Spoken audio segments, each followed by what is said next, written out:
아내와 가정을 둔 한 남성은 자신의 불륜 사실이 세상에 드러날까 두려워했습니다. 그런데 상대 여성은 두 사람의 성관계가 담긴 영상을 이용해 그에게 3만 위안을 요구했습니다. 영상이 공개될 경우 자신의 명예와 가정이 무너질 것을 두려워한 남성은 결국 돌이킬 수 없는 선택을 했습니다. 그는 자신의 내연녀를 살해한 뒤 시신을 외딴 곳에 유기했습니다. 그리고 그녀의 시신은 무려 7개월이 지나서야 우연히 발견됐습니다. 그렇다면 한때 서로를 만났던 두 사람 사이에서는 대체 무슨 일이 벌어졌던 것입니까? 지금부터 공식 경찰 조사 기록을 바탕으로 이 사건의 숨겨진 진실을 깊이 있게 파헤쳐 보겠습니다. 2013년 9월경 장수성 둥샤진의 한 외곽공사 현장에서 평범한 통신 작업이 진행되고 있었습니다. 산주 도로 주변은 아직 공사가 끝나지 않아 차량 통행이 제한된 곳이었고 주변에는 민가도 거의 없었습니다. 작업자들이 지하 배수로의 상태를 확인하기 위해 무거운 철제 덮개를 들어올리는 순간 현장은 갑자기 멈춰섰습니다. 한 작업자가 손전등을 아래로 비추자 탁한 물 위로 사람의 몸이 떠 있는 것이 보였습니다.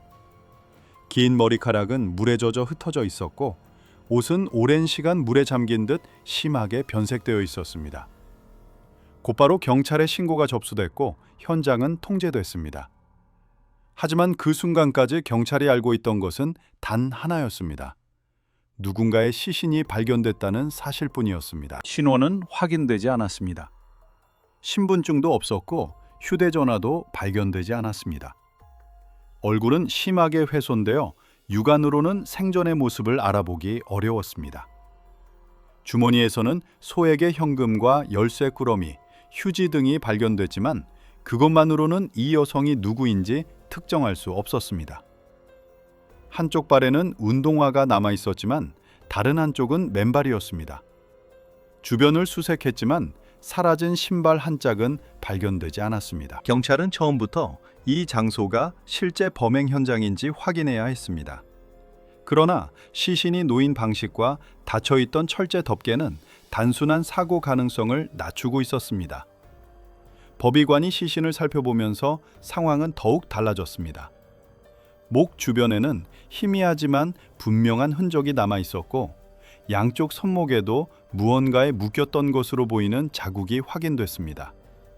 그러나 이 시점에도 경찰은 누가 이 여성을 공격했는지, 어디에서 죽음이 발생했는지 알지 못했습니다. 법의학적 검사는 시신이 물에 빠져 숨진 것이 아니라는 방향으로 수사를 이끌었습니다. 목 주변 조직의 손상과 출혈은 외부에서 강한 압박이 가해졌음을 보여주고 있었습니다. 즉, 배수로는 죽음이 발생한 장소가 아니라 시신이 옮겨졌을 가능성이 있는 장소였습니다. 그렇다면 누군가는 이 여성을 다른 곳에서 숨지게 한 뒤 오랜 시간 사람들의 눈을 피해 이곳까지 옮겼다는 의미였습니다. 하지만 경찰 앞에는 또 하나의 문제가 남아 있었습니다. 시신의 신원이 확인되지 않는다면 수사의 출발점조차 만들 수 없었습니다. 그때 법의관이 주목한 것은 얼굴이 아니었습니다. 시신의 몸에 남아있던 오래된 수술 흔적 하나였습니다. 그 작은 흔적이 누구인지조차 알 수 없었던 한 여성의 신원을 추적할 첫 번째 단서가 되기 시작했습니다. 그 여성이 누구였는지, 그리고 왜 자신의 신원을 증명할 아무런 흔적도 남기지 못한 채 이곳에서 발견됐는지. 경찰은 이제 시신 자체가 아니라 그 여성이 사라지기 전까지 남긴 흔적들을 하나씩 거슬러 올라가야 했습니다. 한 사람의 신원을 찾는 순간 7개월 동안 닫혀있던 사건의 문도 비로소 열리기 시작했습니다. 우밍의 실종이 처음부터 살인사건으로 받아들여졌던 것은 아니었습니다. 춘절을 앞두고 있던 시기였고 우밍의 생활은 이미 오래전부터 안정적이지 않았습니다. 그녀에게는 가족이 있었지만 부부관계는 점차 멀어졌고 2010년생 아들은 주로 외할머니의 돌봄을 받고 있었습니다. 겉으로 보기에는 한 가정의 균열처럼 보였지만 그 안쪽에는 도박과 채무, 그리고 복잡한 인간관계가 겹쳐져 있었습니다. 우밍은 도박을 하면서 여러 사람과 돈을 주고받았고 빚이 늘어나면서 주변 사람들과의 관계도 복잡해졌습니다. 돈을 빌려준 사람도 있었고 함께 도박을 하던 사람도 있었습니다. 일부 남성과는 사적인 관계까지 이어졌습니다. 따라서 훗날 우밍이 사라졌다는 사실이 알려졌을 때 특정한 한 사람을 즉시 의심하기는 어려웠습니다. 그녀가 마지막으로 누구를 만났는지조차 명확하지 않았기 때문입니다. 그러나 사건이 발생하기 직전의 기록을 다시 살펴보면 평범하지 않은 흔적 하나가 남아 있었습니다. 우밍의 휴대전화에는 이름이 저장되지 않은 특정 번호와의 연락이 반복적으로 기록되어 있었습니다. 특히 2013년 2월 17일 사건이 발생하기 전날 밤부터 이 번호와의 연락이 이어졌습니다. 당시에는 그것이 무엇을 의미하는지 아무도 알지 못했습니다. 단순한 금전 거래였을 수도 있고 도박과 관련된 연락이었을 수도 있었습니다. 훗날 수사관들이 이 기록을 다시 들여다보기 전까지는 그저 수많은 통화 기록 중 하나에 불과했습니다. 2013년 2월 17일 밤, 우밍은 평소처럼 도박을 위해 외출했습니다. 기록에 따르면 그날 밤 그녀는 도박장에 있었고 이후 한 남성이 운전하는 검은색 차량에 올라탔습니다. 당시 그 장면을 본 사람들에게 그것은 특별한 일이 아니었습니다. 우밍에게는 평소에도 돈을 빌리고 갚거나 도박과 관련해 사람을 만나는 일이 있었기 때문입니다. 그 차가 그녀가 살아있는 모습을 마지막으로 확인할 수 있었던 장소가 될 것이라는 사실은 누구도 알지 못했습니다. 다음 날인 2013년 2월 18일, 우밍의 휴대전화에서는 또 하나의 기록이 남았습니다. 오전 시간대에 한 통의 전화가 걸려왔고 통화는 약 22초 동안 이어졌습니다. 하지만 이 시점에서는 그 전화가 사건과 어떤 관계가 있는지 밝혀지지 않았습니다.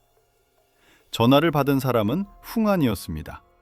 훗날 흥안은 당시 전화기 너머에서 여성의 다급한 목소리와 몸싸움으로 보이는 소리를 들었다고 진술하게 됩니다.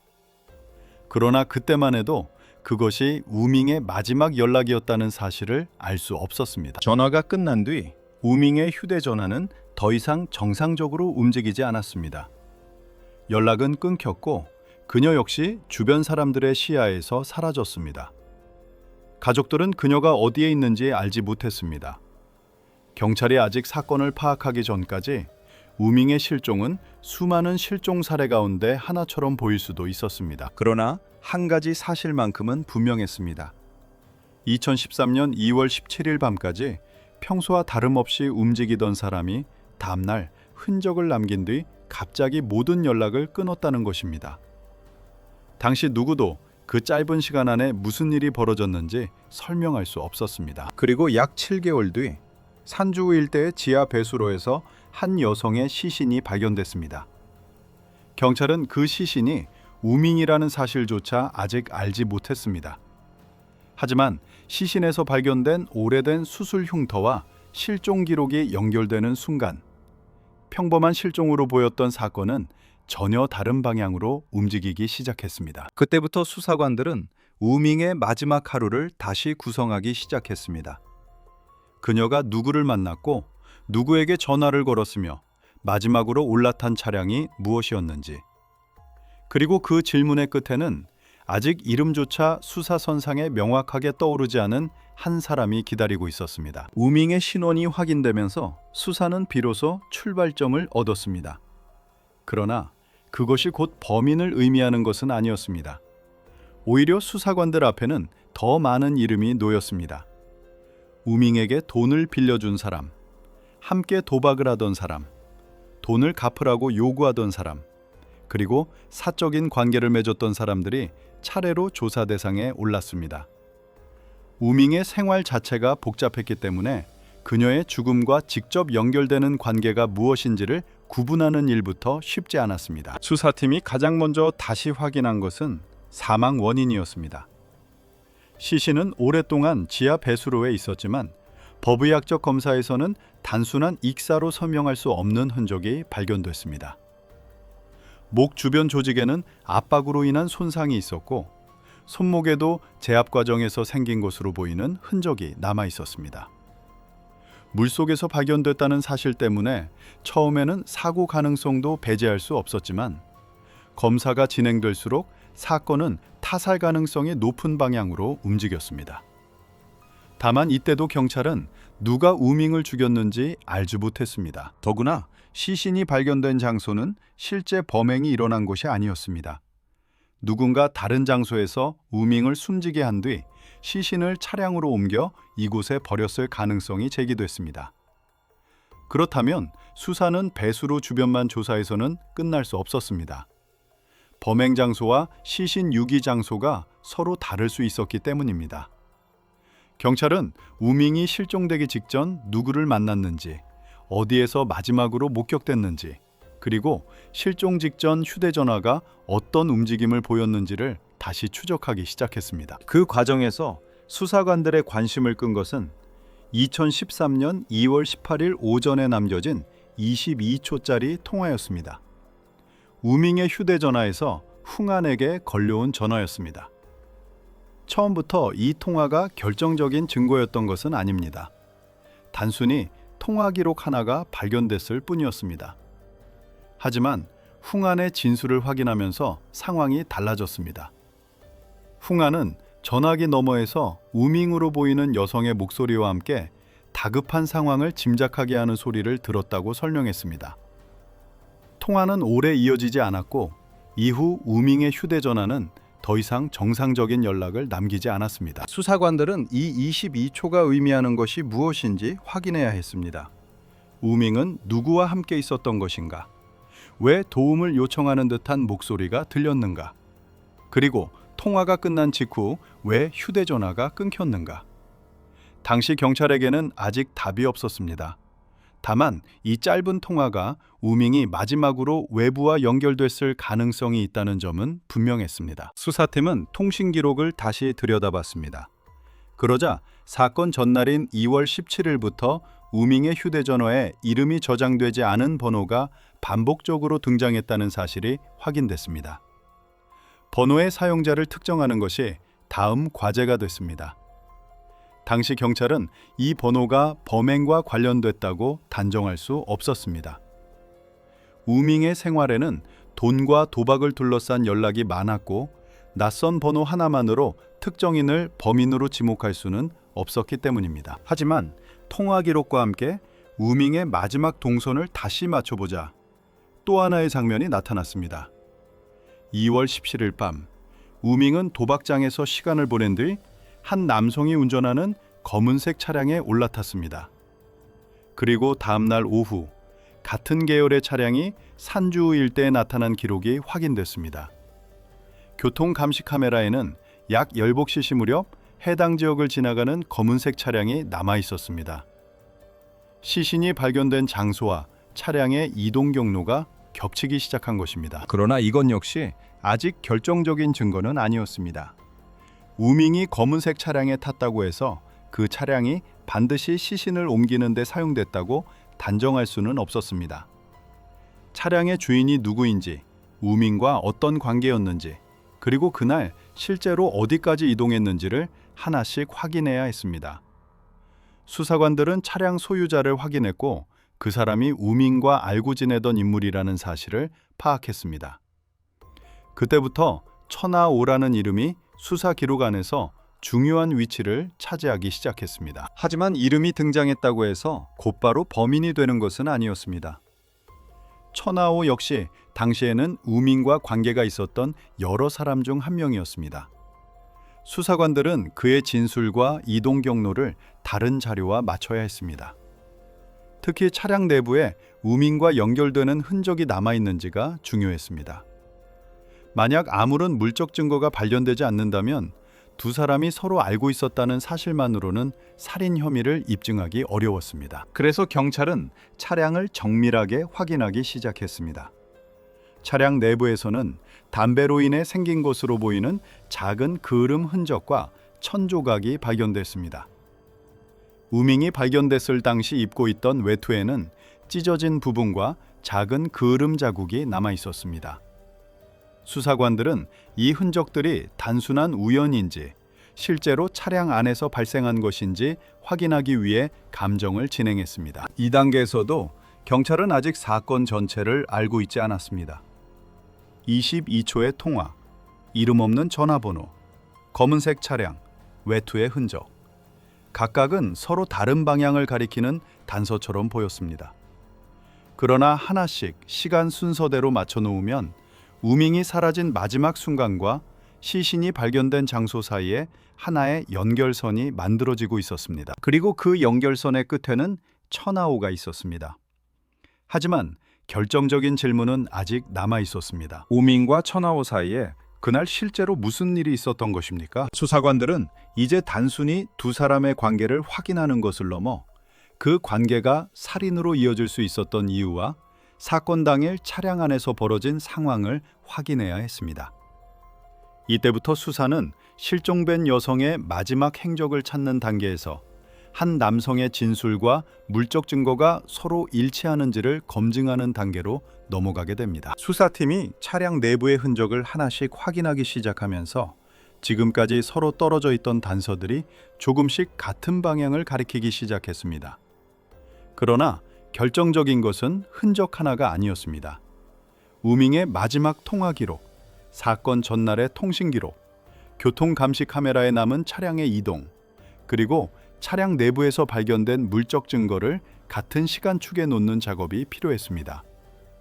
당시 수사관들에게 필요한 것은 의심이 아니라 각각의 단서가 실제로 같은 사건을 가리키고 있는지 확인하는 일이었습니다. 먼저 통신 기록이 다시 검토됐습니다. 우밍이 실종되기 직전까지 연락을 주고받았던 번호 가운데 하나가 반복적으로 등장했습니다. 그 번호는 우밍의 휴대전화에 이름으로 저장되어 있지 않았습니다. 2월 17일 밤부터 2월 18일 아침까지 이어진 통화 기록은 우밍의 마지막 행적을 재구성하는 데 중요한 자료가 됐습니다. 그러나 통화 기록만으로는 그 번호의 사용자가 범행에 관여했다고 판단할 수 없었습니다. 수사관들은 번호의 실제 사용자를 확인하고 우밍과 어떤 관계였는지부터 검증해야 했습니다. 동시에 교통 감시 카메라 자료도 다시 확인됐습니다. 2013년 2월 18일 오후 5버시 무렵 산주 일대에서 검은색 차량이 이동하는 모습이 포착됐습니다.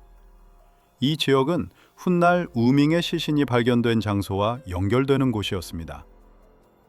차량이 그곳을 지나갔다는 사실만으로는 아무것도 확정할 수 없었습니다.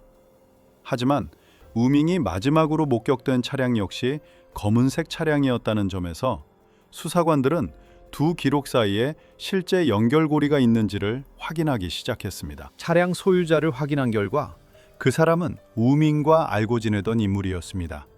이름은 천하오였습니다. 여기서 수사의 방향이 다시 바뀌었습니다. 천하오가 우밍을 알고 있었다는 사실 자체는 범죄의 증거가 아니었습니다. 우밍에게는 다른 인간관계도 많았고 돈과 도박을 둘러싼 접촉도 적지 않았습니다. 따라서 수사관들은 천하오와 우밍 사이의 관계뿐 아니라 2013년 2월 17일부터 18일까지 천하오가 실제로 어디에 있었는지를 확인해야 했습니다. 그 과정에서 차량에 대한 정밀 감식이 진행됐습니다. 차량 내부에서는 작은 그을음 흔적이 발견됐고 외투에서 확인된 흔적과의 관련성이 검토됐습니다. 또한 좌석 주변에서는 천조각이 발견됐습니다. 당시 수사관들이 확인하려 했던 것은 단순했습니다. 이 천조각이 우밍이 마지막으로 입고 있던 외투와 실제로 연결되는가 하는 것이었습니다. 감정 결과가 나오면서 상황은 달라졌습니다. 차량에서 발견된 천조각은 우밍의 외투가 찢어진 부분과 연결되는 것으로 확인됐고 차량 내부에서 확보된 생물학적 흔적 역시 우밍과 연결됐습니다. 각각의 증거는 별개로 보면 설명의 여지가 있었습니다. 하지만 같은 차량, 같은 시간대, 같은 인물관계 안에서 겹치기 시작하면서 더 이상 단순한 우연으로만 보기 어려운 상황이 됐습니다. 이 시점에서 수사관들은 사건 당일의 동선을 다시 구성했습니다. 2월 17일 밤, 우밍은 도박장에 있었습니다. 이후 검은색 차량에 올라탔습니다. 다음 날 오전에는 외부로 도움을 요청하는 듯한 22초짜리 통화가 남았습니다. 그리고 같은 날 오후에는 검은색 차량이 산주 일대에 나타났습니다. 차량 내부에서는 우밍의 외투와 연결되는 흔적과 생물학적 증거가 확인됐습니다. 이제 수사관들은 하나의 질문을 천하오에게 직접 던질 수 있는 단계에 도달했습니다. 그날 밤 우밍을 태운 차량에서 실제로 무슨 일이 있었습니까? 천하오는 처음부터 모든 사실을 인정하지 않았습니다. 차량과 우밍의 관계를 설명할 수 있는 다른 가능성을 제시했고 자신이 살인과 관련됐다는 점을 부인했습니다. 그러나 수사관들은 한 가지 증거만을 들이밀지 않았습니다. 통화 기록과 차량의 이동 기록, 그리고 차량 내부에서 확보된 물적 증거를 순서대로 제시했습니다. 그 순간부터 수사의 성격이 달라졌습니다. 지금까지 경찰은 누가 우밍의 마지막 행적과 연결되어 있는가를 찾고 있었습니다. 이제는 천하오의 설명이 확보된 증거와 일치하는가를 확인해야 했습니다. 범죄 수사에서 하나의 흔적만으로 결론을 내리는 것은 위험합니다. 그러나 서로 다른 출처에서 확보된 증거가 동일한 시간과 장소, 동일한 인물을 향하기 시작하면 상황은 달라집니다. 이 사건에서도 결정적인 변화는 특정 증거 하나가 아니라 각각 독립적으로 존재하던 흔적들이 하나의 사건 구조 안에서 맞물리기 시작했다는 데 있었습니다. 그리고 마지막으로 남은 것은 천하오의 입이었습니다. 그가 우밍과 어떤 관계였는지, 왜 그날 그녀를 자신의 차량에 태웠는지, 그리고 시신이 발견된 장소까지 어떻게 연결됐는지. 경찰은 이제 사건의 외곽이 아니라 차량 안에서 벌어진 마지막 순간을 확인해야 했습니다. 그 순간 우밍이 마지막으로 남긴 22초의 통화가 새로운 의미를 갖기 시작했습니다. 천하오에 대한 수사는 이제 새로운 단계에 들어섰습니다. 경찰이 확인해야 할 것은 더 이상 그가 우밍을 알고 있었는지가 아니었습니다. 차량 안에서 확보된 흔적과 통신 기록, 그리고 사건 전후의 이동 경로를 천하오의 진술과 대조하는 일이었습니다. 천하오는 처음에는 우밍의 죽음과 자신을 연결하는 사실을 인정하지 않았습니다. 그러나 수사관들은 확보한 자료를 하나씩 제시했습니다. 수사 기록에 따르면 천하오와 우밍은 도박을 통해 알게 됐고 이후 사적인 관계를 맺었습니다. 동시에 두 사람 사이에는 돈 문제가 얽혀 있었습니다. 우밍은 천하오에게 돈을 빌렸고 채무 관계가 이어졌습니다. 그러나 사건의 긴장은 단순한 채무 문제에서 끝나지 않았습니다. 우밍이 두 사람 사이의 사적인 관계를 보여주는 영상을 가지고 있었고 이를 공개할 수 있다는 취지로 천하오에게 돈을 요구했다는 내용이 진술 과정에서 등장했습니다. 요구된 금액은 3만 위안이었습니다. 천하오에게 이 요구는 단순히 돈을 더 내야 하는 문제가 아니었던 것으로 진술됐습니다. 그는 영상이 공개될 경우 자신의 가정과 사회적 관계에 문제가 생길 것을 우려했습니다.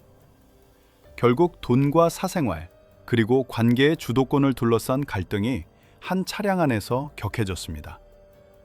여기서 중요한 것은 처음부터 살인을 계획했다는 단순한 설명이 아니라 갈등이 어떻게 폭력으로 전환됐고 그 이후의 행동이 어떻게 이어졌는지를 구분해서 보는 것입니다. 천하오의 진술에 따르면 차량 안에서 우밍과 말다툼이 벌어졌고 이후 신체적인 충돌로 이어졌습니다. 우밍이 저항하는 과정에서 천하오는 그녀의 목을 압박했고 결국 우밍은 숨을 쉬지 못하는 상태가 됐습니다. 법의학적으로 확인된 사망 원인 역시 기계적 질식이었습니다. 목 주변의 손상과 출혈, 손목에 남은 제압 흔적은 당시 벌어진 상황과 연결되는 중요한 증거가 됐습니다. 그러나 우밍이 숨진 뒤 사건은 끝나지 않았습니다. 천하오에게는 이미 돌이킬 수 없는 결과가 발생했습니다. 이제 남은 것은 자신이 저지른 행위를 어떻게 숨길 것인가였습니다. 천하오의 진술에 따르면 그는 시신을 차량에 둔 채 이동했고 이후 사람들의 눈에 띄지 않을 장소를 찾아 시신을 버렸습니다. 그 장소가 훗날 산주 일대의 지하 배수로로 확인됐습니다. 이 과정에서 사건의 몇 가지 물리적 흔적도 설명되기 시작했습니다. 우밍의 외투에 남은 작은 그을음 자국과 찢어진 부분, 한쪽 운동화가 사라진 상태, 그리고 차량에서 발견된 천 조각은 시신이 발견된 장소만으로는 설명하기 어려웠던 흔적들이었습니다. 차량 내부의 생물학적 증거까지 더해지면서 우밍이 사망한 뒤 다른 장소로 옮겨졌다는 수사팀의 판단과 천하오의 진술이 서로 맞물리기 시작했습니다. 범죄 심리학적 관점에서 보면 이 사건의 핵심을 단순히 돈 문제 하나로만 설명하기는 어렵습니다. 돈을 둘러싼 갈등 위에 사적인 관계가 겹쳤고 관계가 공개될 수 있다는 두려움이 더해지면서 상황에 대한 통제력을 잃는 순간 폭력이 발생했습니다. 그리고 피해자가 사망한 뒤에는 자신의 행동이 드러나는 것을 막기 위한 은폐가 이어졌습니다. 폭력 이후의 시신 유기와 진술 부인은 우발적인 순간의 행동과는 별개의 단계로 볼 필요가 있습니다. 천하오가 처음부터 모든 사실을 인정한 것도 아니었습니다. 경찰은 그가 말하는 내용과 이미 확보한 객관적인 자료를 계속 비교했습니다. 통신 기록은 사건 전후의 접촉을 보여주었고 교통 감시 카메라는 차량의 이동을 보여주었습니다. 차량 감식에서는 우민과 연결되는 흔적이 발견됐습니다. 그리고 법의학적 소견은 우밍이 단순한 사고로 사망한 것이 아니라 외부의 압박으로 숨졌다는 사실을 뒷받침했습니다. 결국 각각의 자료는 서로 다른 질문에 답하고 있었습니다. 통신 기록은 누구와 연결되어 있었는가를 보여줬습니다. 차량 기록은 어디로 이동했는가를 좁혔습니다. 차량 감식은 우민과 차량 사이에 실제 흔적이 남아있는가를 확인했습니다. 법의학적 검사는 어떻게 사망했는가를 설명했습니다. 그리고 천하오의 진술은 이 각각의 조각을 하나의 사건 흐름으로 연결했습니다. 이렇게 사건의 전모가 드러나면서 우밍의 마지막 하루도 다시 구성됐습니다. 2013년 2월 17일 밤 우밍은 도박장에 있었습니다. 이후 천하오와 연결되는 차량에 올랐습니다. 다음 날 오전에는 약 22초 동안 이어진 통화가 남았습니다. 그 뒤 연락이 끊겼고 같은 날 천하오의 차량은 산주우 일대에 나타났습니다. 약 7개월 뒤 그 지역의 지하 배수로에서 우밍의 시신이 발견됐습니다. 처음에는 서로 관계없는 것처럼 보였던 기록들이 하나의 시간축 위에 놓이자 사건의 구조가 명확해졌습니다. 우밍의 실종은 더 이상 단순한 행방불명이 아니었습니다. 시신 발견 역시 우연한 사고가 아니었습니다. 그리고 산주우의 지하 배수로는 사건의 시작점이 아니라 누군가가 마지막으로 흔적을 감추려 했던 장소였습니다. 천하오가 법정에서 어떤 판단을 받게 될지는 이제 수사관의 손을 떠난 문제였습니다. 경찰의 역할은 확보된 증거와 진술을 통해 사건의 경위를 밝히는 것이었고 최종적인 법적 책임은 법원의 판단에 맡겨졌습니다. 2014년 6월 이 사건은 재판으로 넘어갔고 천하오에 대한 형사 책임이 법정에서 다뤄졌습니다. 그러나 법원의 판결로 끝나는 것은 사건 기록일 뿐 우밍의 가족에게 남은 결과까지 사라지는 것은 아니었습니다. 한 사람의 죽음은 한순간에 발생했지만 그 결과를 감당해야 하는 시간은 훨씬 길었습니다. 특히 어린 아들에게 남겨진 것은 다시 돌아올 수 없는 어머니의 부재였습니다. 이 사건에서 끝까지 남는 질문은 단순히 누가 사람을 죽였느냐가 아닙니다. 한 사람의 사적인 갈등과 채무, 그리고 그것을 숨기려는 선택이 어떻게 돌이킬 수 없는 범죄로 이어졌는가? 그리고 이미 사라진 사람의 흔적을 찾아내기 위해 수사관들은 왜 22초의 통화와 작은 수술 흉터, 한 조각의 천까지 거슬러 올라가야 했는가? 그 답은 마지막 판결문보다 사건이 시작된 순간부터 남아있던 작은 기록들 속에 남아 있었습니다.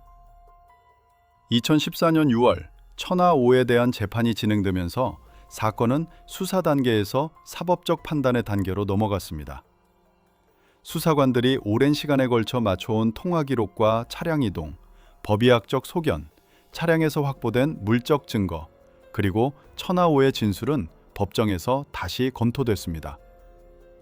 법원은 사건의 경위와 책임을 판단했고 천하오는 살인 혐의로 사형을 선고받았습니다. 그러나 판결이 내려졌다고 해서 이 사건의 모든 흔적이 사라지는 것은 아니었습니다. 우밍의 가족에게 남은 것은 한 사람의 죽음이 아니라 다시 되돌릴 수 없는 삶의 변화였습니다. 특히 2010년생 아들에게 어머니의 부재는 판결문에 기록된 형량만으로 설명할 수 없는 결과였습니다. 사건이 법적으로 마무리된 뒤에도 가족이 감당해야 할 시간은 계속됐습니다. 이 사건을 처음부터 다시 보면 수사의 결정적인 단서는 거대한 증거 하나가 아니었습니다. 얼굴을 알아볼 수 없었던 시신에서 발견된 작은 수술 흉터, 마지막으로 남겨진 22초의 통화, 사건 전후의 통신 기록, 교통 감시 카메라에 남은 검은색 차량, 그리고 차량 안에서 발견된 작은 천 조각과 생물학적 흔적이 차례로 연결됐습니다. 각각의 단서는 처음부터 범인을 가리키고 있었던 것이 아니었습니다. 수사관들이 하나씩 확인하고 시간 순서대로 맞춰갔을 때 비로소 사건의 전체 구조가 드러났습니다. 범죄 수사에서 가장 중요한 것은 사건이 끝난 뒤 알고 있는 사실을 과거의 모든 순간에 대입하는 것이 아닙니다. 당시 수사관들이 무엇을 알고 있었고 무엇을 알지 못했으며 어떤 단서를 통해 다음 단계로 이동했는지를 정확하게 따라가는 데 있습니다. 이 사건 역시 처음에는 신원조차 알 수 없었던 한 여성의 시신에서 시작됐습니다. 그리고 작은 흔적 하나가 다음 질문을 만들고 그 질문이 다시 새로운 증거를 찾아가는 과정 속에서 진실에 접근했습니다. 결국 산주의 지하 배수로에 남겨진 것은 시신 하나만이 아니었습니다. 그곳에는 누군가 사건의 흔적을 감추려 했던 흔적과 그것을 다시 찾아낸 수사의 기록이 함께 남았습니다. 한 사람을 사라지게 만드는 것과 한 사건의 진실까지 사라지게 만드는 것은 전혀 다른 일이었습니다. 우밍의 죽음은 2014년의 판결로 법적인 결론에 도달했습니다. 그러나 이 사건이 남기는 질문은 여전히 분명합니다. 한순간의 갈등이 왜 돌이킬 수 없는 폭력으로 이어졌는지, 그리고 범죄를 숨기려는 선택이 어떻게 또 다른 흔적을 남겼는지입니다. 수사관들은 그 흔적을 따라갔습니다. 그리고 결국 7개월 동안 닫혀있던 사건의 기록은 다시 열렸습니다.